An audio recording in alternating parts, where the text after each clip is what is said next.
Hello दोस्तों, मैं विक्की सिंह आप सबों का बहुत बहुत स्वागत करता हूं आपके इस नए यूट्यूब चैनल पर।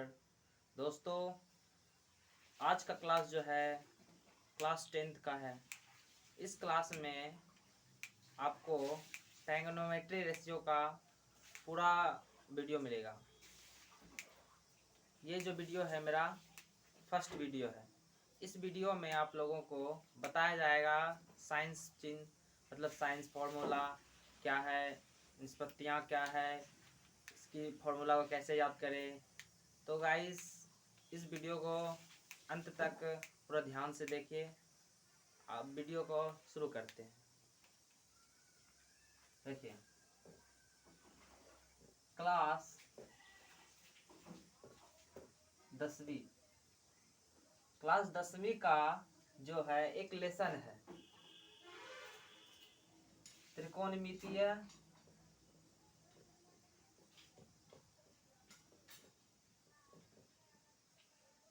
अनुपात। इंग्लिश में कहते हैं इसको ट्रायगोनोमेट्री रेशियो। TRIGONOMETRY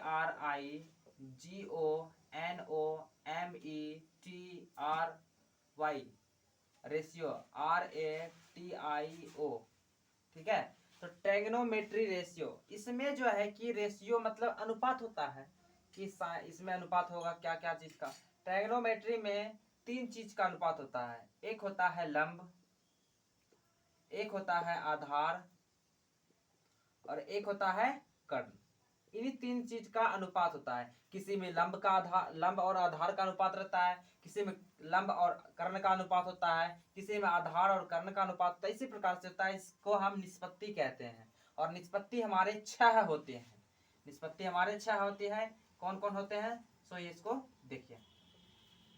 निष्पत्ति हमारे 6 होते हैं, जिनमें कि पहला है साइन थीटा, दूसरा है कॉस थीटा, तीसरा है टेन थीटा, चौथा है कॉट थीटा, पांचवा है सेक थीटा, छठा है COSEC कॉसेक थीटा।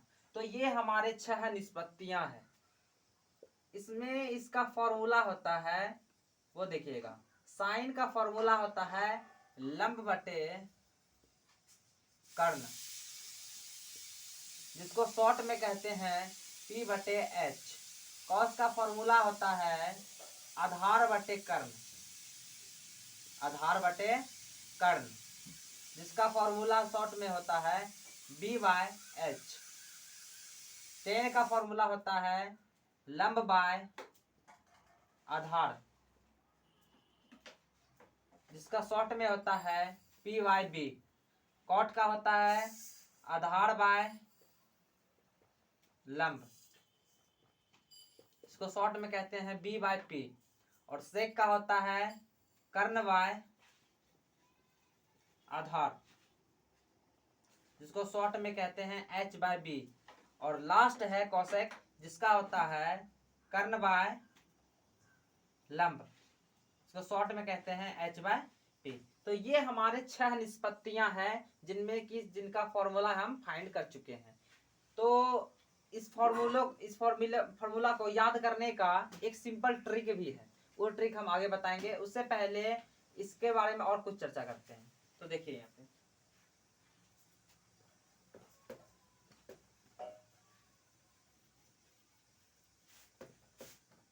इसमें है क्या, त्रिकोणमिति जो है, त्रिकोण मतलब 3 कोण से मिलकर बना हुआ, और 3 कोण से कौन बनता है? त्रिभुज बनता है। इसीलिए इसमें त्रिभुज का चर्चा किया गया है। और वह समकोण त्रिभुज का चर्चा किया गया है।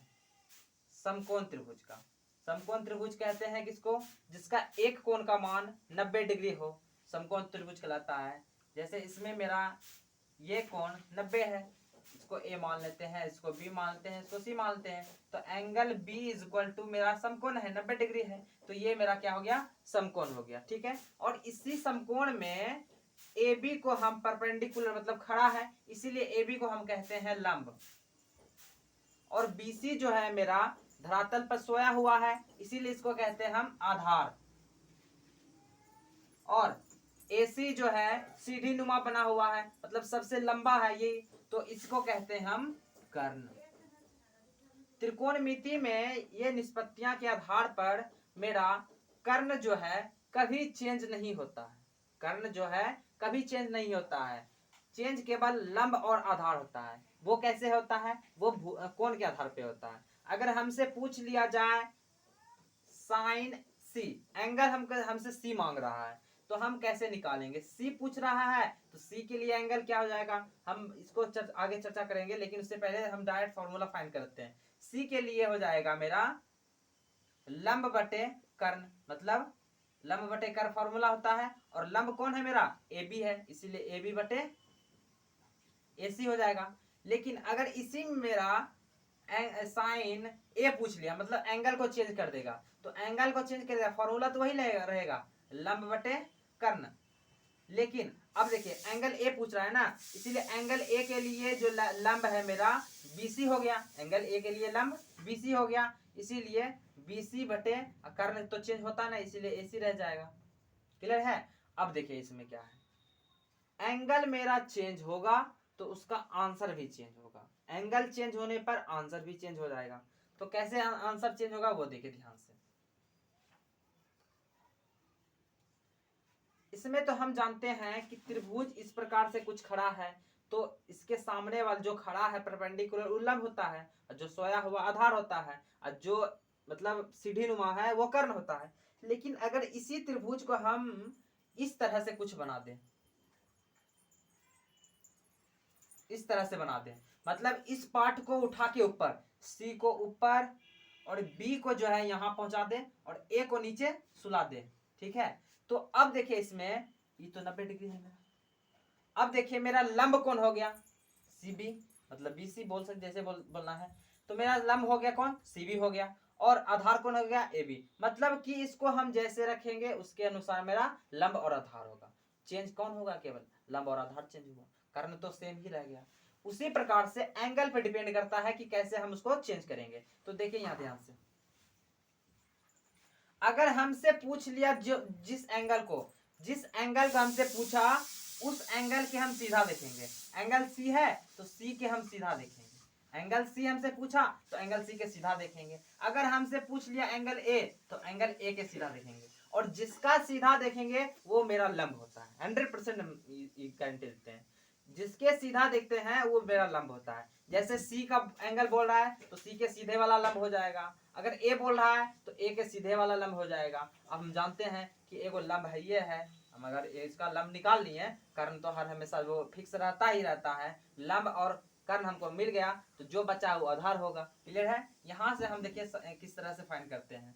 अगर हमको पूछ लिया साइन सी, तो sine C is equal to C के सीधा देखेंगे, तो सीधा तो देखे वो मेरा क्या हो गया? लंब हो गया। तो लंब कौन हो गया मेरा?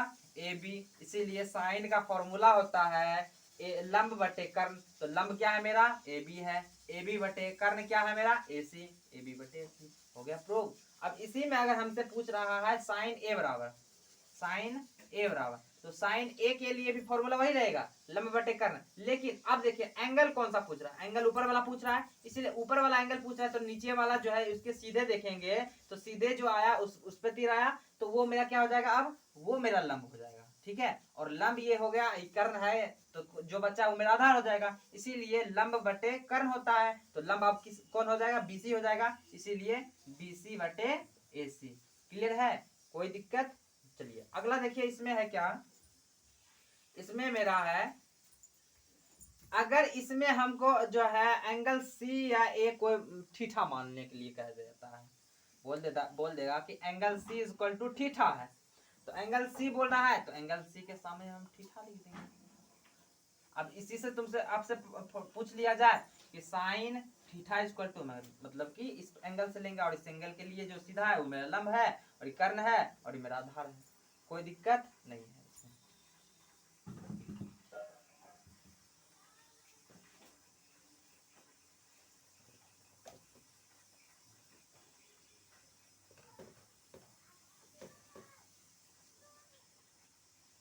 अब देखिए एक दूसरे का पूरक होता है, कौन किसका पूरक होता है वो देखिए ध्यान से। इसमें तीन चीज को हम ध्यान में रखेंगे। पहला साइन, कॉस, टेन।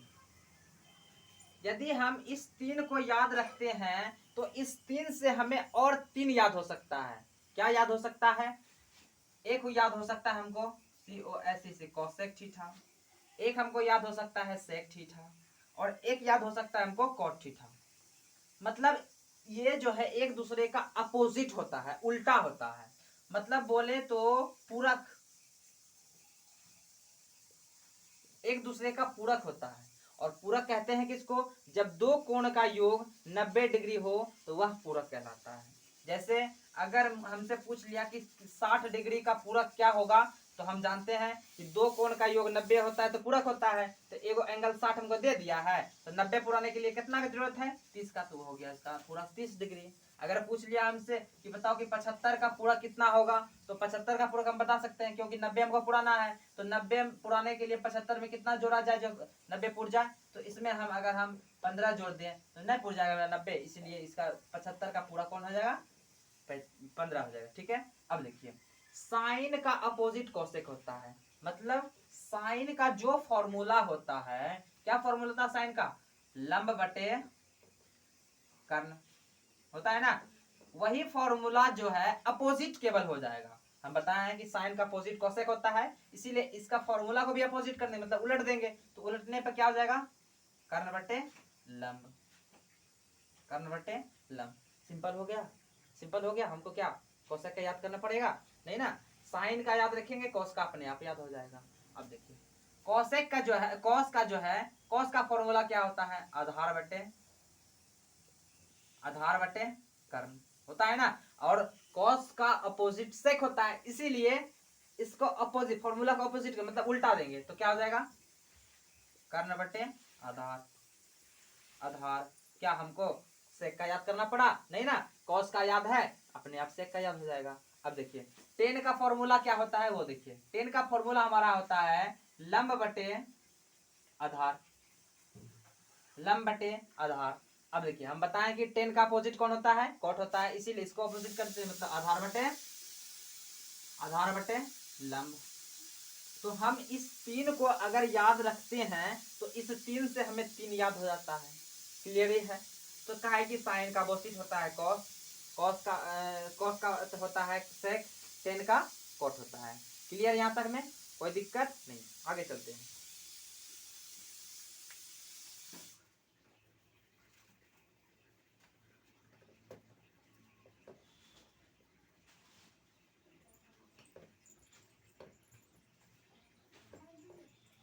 इसमें हम केवल फॉर्मूला का चर्चा करेंगे। इसमें फॉर्मूला है क्या? साइन थीटा इक्वल टू हम क्या लिख सकते हैं? साइन थीटा इक्वल टू होता है 1 बटे COSEC cosec theta. Sine theta equal to 1 बटे कोसेक थीटा। अब कैसे 1 बटे कोसेक थीटा होता है? अभी तो लगता है कि साइन का एकदम अपोजिट कोसेक होता है। क्लियर है। अब देखिए यहाँ पे कॉस थीटा का फॉर्मूला होता है कॉस थीटा इक्वल टू 1 बटे सेक थीटा। टेन का फॉर्मूला होता है tan theta equal to, tan का अपोजिट कौन होता है? कॉट, 1 बटे कॉट थीटा। अब अगर इसी से हमसे पूछ लिया जाए कि बताइए कि COSEC कोसेक थीटा का फॉर्मूला क्या हो जाएगा? नहीं हम कर देंगे, अगर इसको यहाँ भेज दें ये गुना हो जाएगा, इसको फिर यहाँ से भेज देंगे, मतलब 1 बटे साइन थीटा हो गया। मतलब साइन का अपोजिट है कोसेक, तो कोसेक का अपोजिट कौन है? साइन है। मतलब साइन थीटा इक्वल टू 1 बटे कोसेक थीटा, तो कोसेक थीटा इक्वल टू 1 बटे साइन थीटा। उसी प्रकार से हम इसको भी कर सकते हैं फाइंड, मतलब सेक थीटा इक्वल टू 1 बटे cos theta, cot theta equal to 1 बटे टेन थीटा। क्लियर है, कोई दिक्कत नहीं। चलिए आगे देखते हैं। इस फॉर्मूला को नोट करना है तो कर लीजिएगा। देखिए अब इसमें हमें दो फॉर्मूला को और याद रखना है। क्या है? एक है मेरा टेन थीटा इक्वल टू, एक है मेरा cot theta equal to. Tan बराबर तो अभी हम बताएं कि 1 बटे कॉट होता है, लेकिन टेन बराबर एक और फॉर्मूला आता है, वो क्या होता है? साइन थीटा और कॉस थीटा का रेशियो, साइन थीटा और कॉस थीटा का रेशियो टेन थीटा कहलाता है। मतलब tan theta equal to sine बाटे कॉस थीटा। अब देखिए कॉट थीटा बराबर क्या होता है? Cot theta equal to cos theta बटे साइन थीटा। मतलब टेन का रेशियो होता है साइन बटे कॉस, तो कॉट का रेशियो क्या आता है कॉस बटे साइन। क्लियर है, कोई दिक्कत नहीं। अब देखिए इसमें क्या है, इसमें हमको इस फार्मूला का यूज करके, मतलब अगर पूछ लिया कि साइन थीटा इक्वल टू दिया हुआ है, कॉस थीटा इक्वल टू दिया हुआ है, पूछ रहा है कि टेन थीटा बराबर वाट, तो हम वहां से फाइंड कर सकते हैं। चलिए आगे देखिए।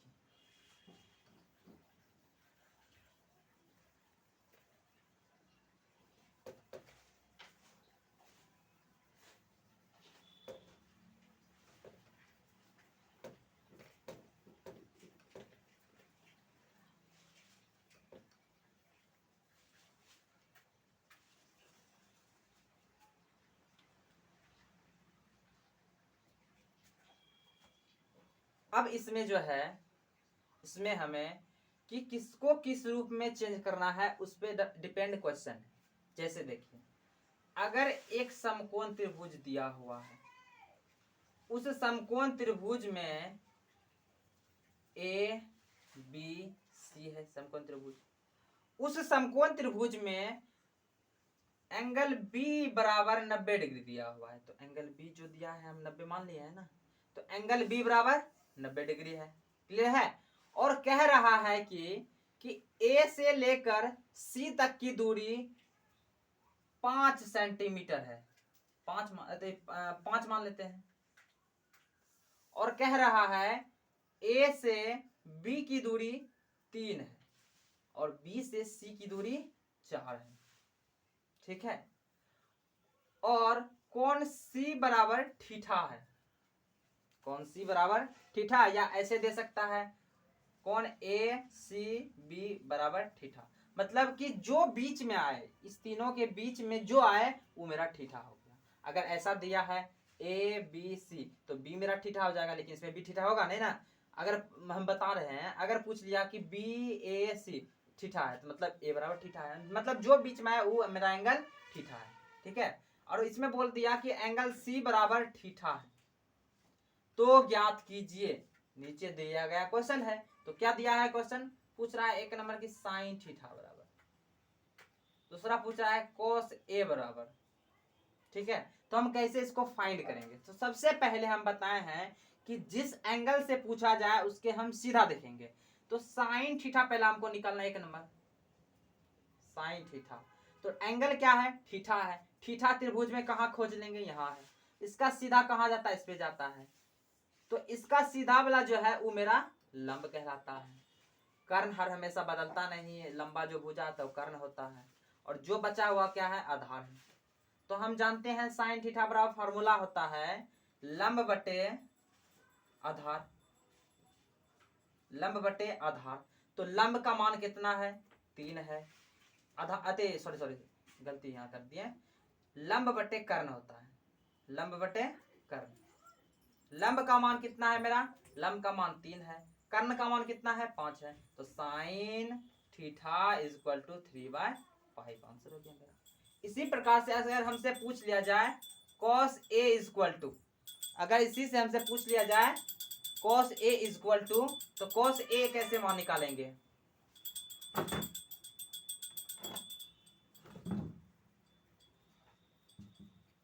यहां से हम cos a कैसे मान निकालेंगे। तो cos a के लिए हमको एंगल देखेंगे, तो एंगल क्या है मेरा, a है। तो a के सीधा वाला कौन हो जाएगा, वो लंब हो जाएगा। तो e मेरा लंब हो गया, और ये कर्ण हमेशा चेंज नहीं होता है, और ये जो बचा एक आ गया आधार हो गया। इसीलिए cos a बराबर, cos का फॉर्मूला क्या होता है, आधार बटे कर्ण। तो आधार का मान कितना है मेरा, अभी बताया एंगल ए बोल रहा है, एंगल ए वाला सीधा हो गया लंब, तो आधार कौन हो गया, ये ना हो गया, इसीलिए 3/5। कोई दिक्कत। इसी तरह से आपको आपके बुक में 8.1 एक्सरसाइज नंबर 8 का जो है 8.1 का इसी तरह से क्वेश्चन है, उसको सॉल्व कीजिए। आज तक का वीडियो समाप्त हो गया। सो गाइज, आप लोगों को ये वीडियो पसंद आया होगा तो हमारे चैनल को सब्सक्राइब कीजिए, लाइक कीजिए और बेल आइकन दबाइए, और दोस्तों के बीच शेयर कीजिए और कमेंट कीजिए।